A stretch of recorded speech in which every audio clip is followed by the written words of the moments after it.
Prologue. Hawking Grey Storm moved up the frozen slope of the ridge. His armor had once been the blue-grey of glacial ice, but that had been long ago. Now it was the dull grey of battered metal.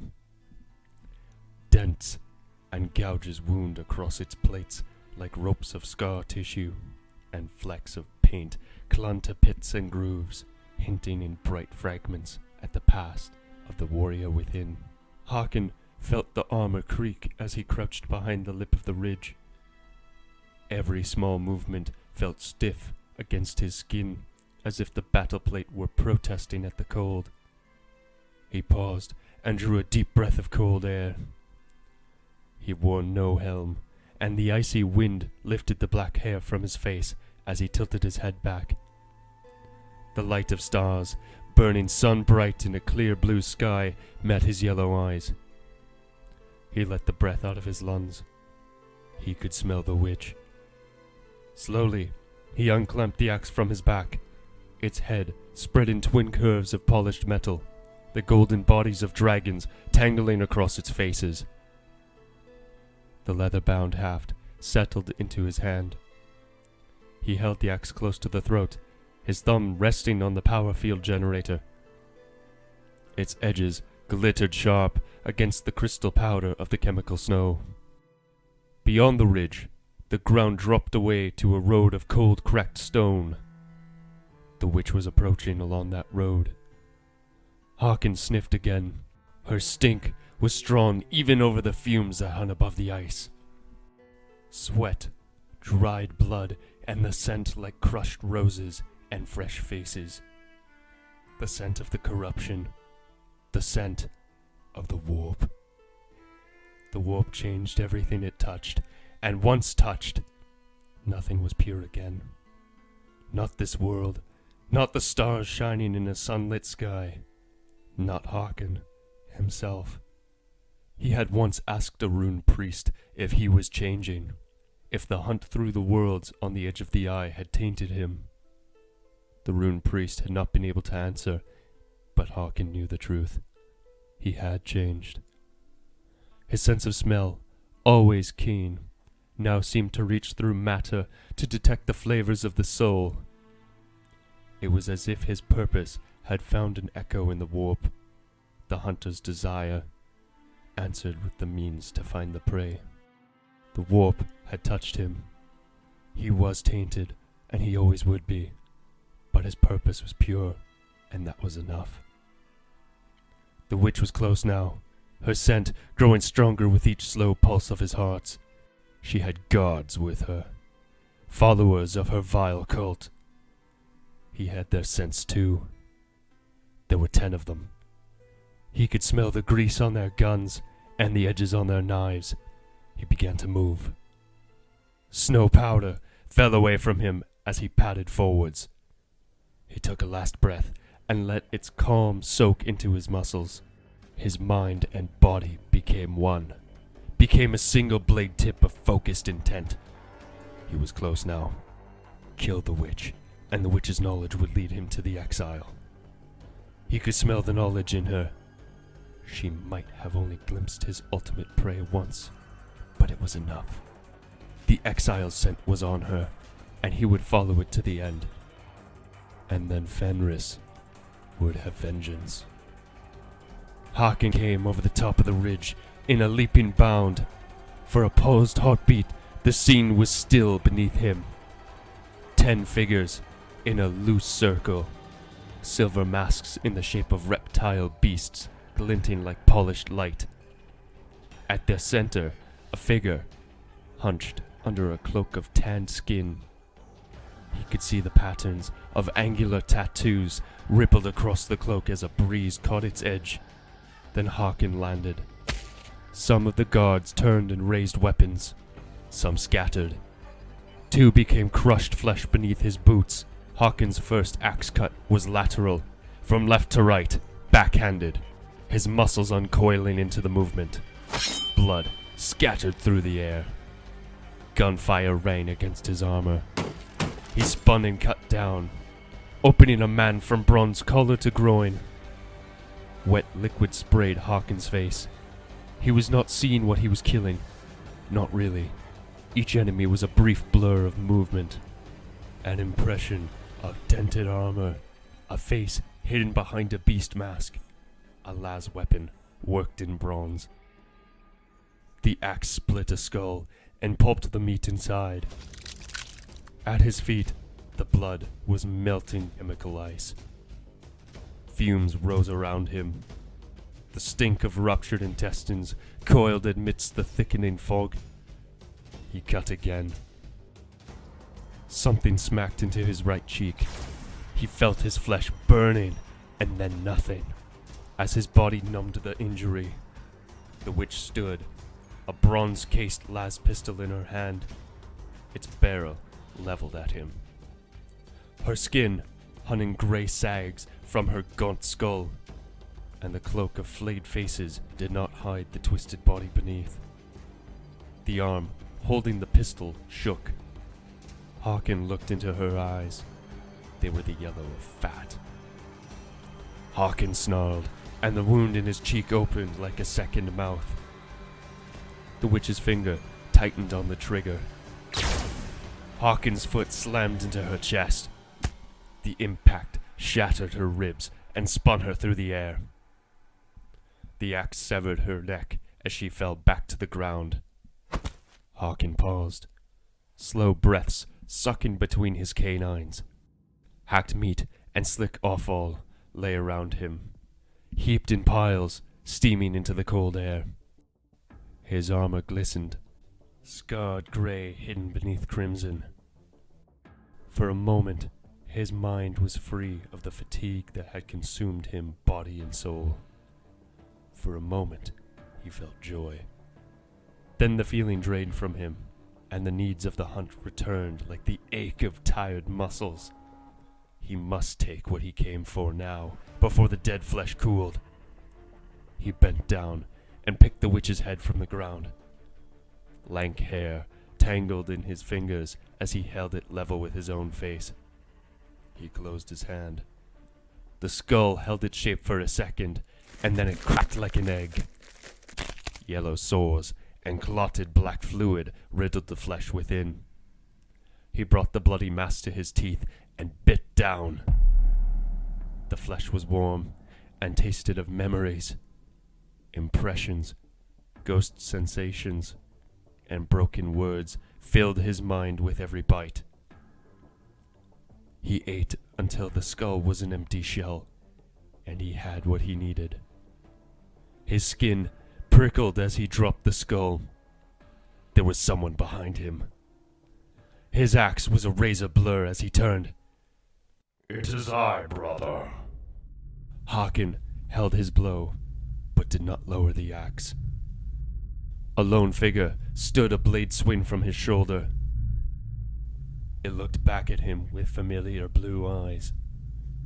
Serpentine marks of aversion crawled across the figure's grey armor, and thick rows of sharp teeth hung from the red pauldrons. In places, the serpentine marks glowed with a pale light.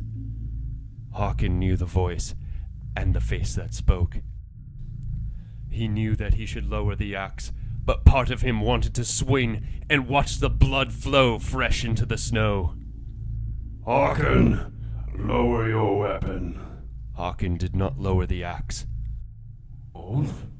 The name was thick on his tongue, as if the numbness of the hole in his cheek had spread to his jaw. "It is I," said the figure. Hawken shifted his grip on the axe. "You died on the world of sand and thirst," said Hawken. "No, brother," said the figure. "The kill has taken your mind. I did not die, remember?" Hawken's gaze wavered as he shook his head, as if flies were buzzing over his skin. Ulf was dead. Hawken could remember the rune priest's blood soaking into the white sand. But here he is standing alive before him. "No," said Hawken, swaying as he spoke. The witch's blood memories still filled his head, clotting his thoughts with fading images. Perhaps Ulf was not dead. Perhaps that had been a dream. Perhaps the warp was taking his memory. The figure that looked and spoke like Ulf moved past Håkon and picked up the witch's empty skull. What did she know? Said the figure, looking into the witch's lifeless eyes, and then to Håkon. Did she know where to find the exile? Håkon closed his eyes. The wound on his cheek had begun to burn with pain. His head ached in dull throbs. Håkon, said the figure carefully. What did she know? She met him, said Håkon. His eyes were staining, and the words were heavy as they came from his mouth. But she did not realize who he was. He was part of a warband. He breathed, trying to steady himself. The witch's memory was fading in his mind. A glance across the battlefield, a chance glance back, a pair of sky-blue eyes. What warband? Asked the figure, and stepped closer. Håkon shook his head. Brother, what warband? Where did she see him? Håkon's eyes snapped open, and his hand gripped the haft of his axe. You died, he said softly. You died long ago, and I am alone. The axe came up fast, slicing at the figure that wore the face of Ulf. The figure stepped back, faster than anything should move. Håkon cut again, and the axe sliced into its chest. Smoke and black blood spilled from the cut. He could suddenly smell ash and burned flesh. The figure went down into a fetal crouch, and Håkon brought the axe around for a kill stroke. The figure's face snapped upwards. A third eye burned red in the middle of its forehead. The ice, blood, and sky were vanishing at the edge of his sight. He raised the axe, but it was not there. There was just dust in his hands, and a sensation of falling. A wind was spiraling around him, and the world was dissolving into grains of dust. Pain filled Håkon's skull. The figure in front of him no longer looked like Ulf. It was an outline of black-edged fire. 2 points of green light burned where his eyes had been. Håkon stepped forwards, a howl of rage and hate ripping from beneath his teeth.